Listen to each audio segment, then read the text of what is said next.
Hey guys, Equinox here, and today they announced that the patch is going to drop on November 7th, and the season's going to start on November 14th. So I wanted to make a video about embellishments, what to prepare for them, what's looking good, or any of the new ones pretty good. And yeah, let's kind of get right into it. So from my so I used to be running this tether. It's called Verdant Tether. I'll show you that right now. It's right down here. Bird and tether, your healing abilities have the chance to tether you to a friendly ally, granting verse for both players based on distance. This would stack two times. It'd be like, what, 650 verse? And it used to have a 50% uptime last week. I don't know if they nerfed it specifically for tank healing, but yeah, it's been averaging like 10-12% uptime in every key that I tried it in. So it looks like they kind of got rid of this for tanks. Might be better on prop paladins that has like more actual direct healing and actual direct healing spells, so maybe that's pretty good for prop paladin. But yeah, as of right now, it looks like all the new ones are pretty bad. This one's obviously not very good because it only applies 70% HP, and as Brew and Keys, we dip a lot. This is random secondary stats, so not great. It could probably anytime it procs haste is more or less useless. So we're back to what we had before, which is boots or slimy expulsion boots plus patch or a double shadow flame patch. Now they nerfed slimy expulsion boots by 33%. 33, 35, one of the two. And it is significantly weaker. In keys specifically, from the testing I did, Shadow Flame is more consistent boss damage. So I think we're probably going to go with that. This also doesn't lock you into boots. You can put Shadow Flame on your cloak. You can put Shadow Flame on your bracers. You don't have to like use boots, and boots are like a little, they have quite a bit of agility on them. So you kind of want like a higher eye level boot. Cloak, is not that important. As you see, like boots have 641 agility, cloaks have 499, and it's like 4 less eye level. So yeah, having like higher eye level. Same with bracers, like they're just lower stat budgets than boots. So that way you can get boots and belt at higher eye level, and you can embellish cloak and bracers, and it won't be that big of an issue. Now, I don't think the difference is big enough. So if you don't want to like recraft your gear or whatever before next season, don't feel the need to. It really doesn't matter that much. It's a very marginal difference. When I've noticed that they do, I think Shadow Flame does slightly better overall, and it's like by slightly I mean like 0.1, 0.1, 0.2%, and it's completely RNG based, so one could outperform the other in any given scenario. I just like the freedom of pieces that come with double Shadow Flame. So like I said, if you do not want to recraft, don't feel the need to. It really doesn't matter that much. Let's talk about Spore Cloak and see if that's viable. I don't think I'll be doing Spore Cloak this season at all. With our 2-set giving a lot of self-healing, I don't really think it's necessary. So I would stray away from Spore Cloak. I would stray away from the new ones unless changed otherwise. There's no new enchant for us to get. It's just a healer enchant. Crafted pieces going into the next season. What I would do is I would probably craft rings first. So the reason I'll craft rings is weapons only go up to 483 now, and you can get a 480 eye level weapon just from M+. So they go all the way up to 480 eye level next season. If it's the same as this season where it's Mythic First Boss. Mythic First Boss is 480 right now. So it'll go up to 480, and you really don't care that much. You don't want to like waste 2 sparks on this because you'll replace them in like extremely fast. Your like first vault one-hander, you'll replace it. The Time Strike polearm from Dawn of the Infants, pretty good. So I would probably run that at 480 eye level over any of the one-handers. It's pretty strong. It's not like amazing or anything, but it's pretty strong.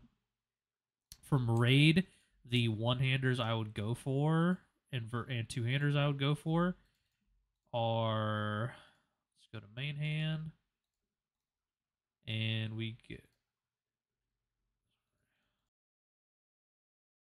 yeah, so we get Rashawn the Immortal Blaze is the two-hander from Farrak. It's not a very rare item, so that's good. This does pretty good damage. These two, the Thorncaller Claw and Rashawn's, do about the same overall.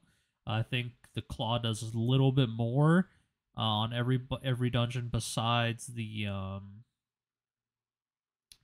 last boss in Galakron's Fall, because it's a 100 to 80 boss, and it's kind of perfect for this. 185. So yeah, this one gets a lot more value on that. So I think I would probably go for 2 one-handers when you get this. But if you get this, just use it. It's just as good. It's very strong.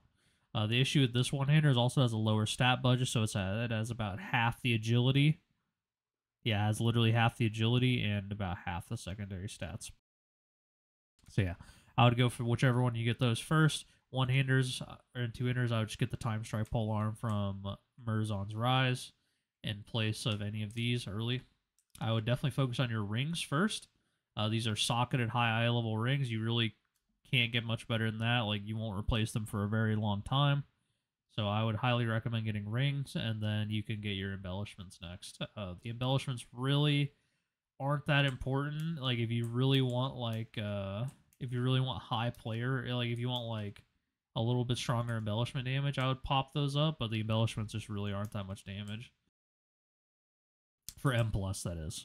Raid, you might want to do your embellishments first for more damage. So no idea about raid.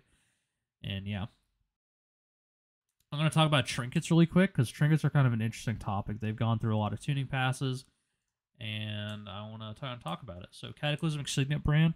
This one's really good for Tyrannical Weeks. It's really good for long bosses. The way this works is you build up the stacks, and then once you're out of combat, it starts dropping stacks a little bit. So when you're out of combat, you want to like continue to chain combat. If you ever played with Elementy and Pocket Anvil, it's the same thing. Like, you want to keep the stacks up all the time.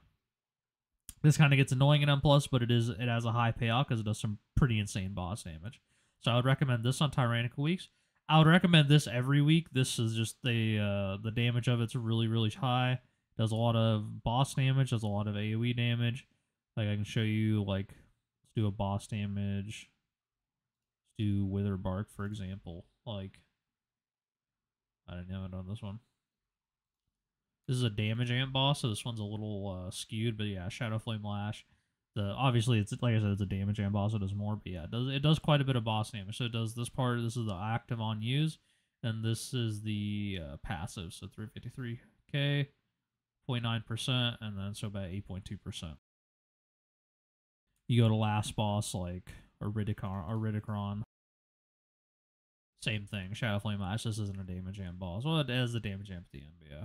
So yeah, it's just good. It's a very strong trinket. Highly recommend it. Here's the overall. It did 5%, 1.5, 6.5% overall. So I think this one's going to be our BIS. These two, very strong for single target. I think this one's a little bit better for single target in its current state. Not sure if it's bugged or not and overperforming. Yeah, I would probably just recommend getting, right now, this one's best in slot. And then this one. So I would say this one might be a bit overtuned for crit classes, but we'll see. Pips, very good stat stick if you can't get your hands on either of these three. This one's a very good option. Obviously, the cheat trinket right here, this is just required on 4-week Tyrannical Week. I think you could honestly get away with it. I really don't think it's required on Tyrannical Week in its current state, but I would run it on the side of caution. The trinkets aren't like that insane. Zeratak's Unhatched Egg Sac. This is a shield proc trinket. I think the shield's a little bit undertuned. I think if it got buffed by like 30%, it'd be a really good trinket. Obviously, you're giving up agility for it, but I think overall it's a pretty strong trinket defensively, especially if it gets a little bit of a buff. It might actually scale pretty well too. The rest of these trinkets, really, really underwhelming. Witherbark's Branch, Mastery. It's like kind of annoying. It's kind of okay. You have to run over balls to get it. It's kind of annoying. This one has potential if the shield gets buffed by like 50% or even doubled. So we'll see on this one. Maybe good because that's a lot of verse every minute. Mirror, I probably wouldn't run anymore since there's some really good passive options. And I think that's about it. Oh yeah, Porcelain Crab. So this one's actually pretty interesting. It gives Avoidance and Mastery for quite a while. 20 seconds is a lot. Not the best, but I think it's like okay if you get it. Like, it's a stat stick, right? Nothing wrong with it. And then Rhythmic Heart of Darkness. This one, I would have to test it more. I don't think it's that great, but again, I'd have to test it. But yeah, I don't think you'll be using that. And that's kind of about it for Trinket. Oh yeah, Gifted Versailles Vengeance. This one, I think they changed the stat around. It used to be Verse, now it's Agility.